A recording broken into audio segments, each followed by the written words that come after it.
আমরা প্রচারণা চালাবো সেই উপলক্ষে আমরা এখানে উপস্থিত হয়েছি। এখন আমাদের মাঝে উপস্থিত আছেন ঢাকা জেলা স্বেচ্ছাসেবক দলের যুগ্ম আহ্বায়ক নাজমুল হাসান মোল্লা, আশুলিয়া থানার কৃষক দলের যুগ্ম আহ্বায়ক মাসুদ ভুইয়া এবং আমাদের সাথে আরো আমার সহযোগিতা সহকর্মী।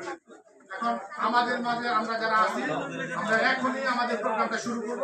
তার পূর্বে ছোট্ট করে কিছু দিক নির্দেশনামূলক কথা বলবে যাতে আমরা আমাদের কার্যক্রমের সময় কোনো ব্যাঘাত না ঘটে। আমি প্রথমে আমার সহযোগিতা ফারুক হাসানকে কিছু বলার জন্য অনুরোধ করছি।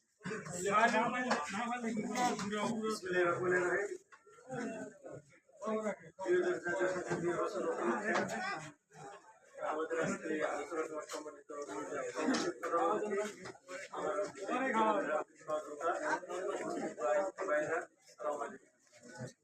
জানেন আমরা 17 বছর ভোট দিতে পারিনি, কিন্তু মানুষের ভোট মিডনাইটের ভোট হয়েছে। এই দেশে কি হয়েছে না হয়েছে?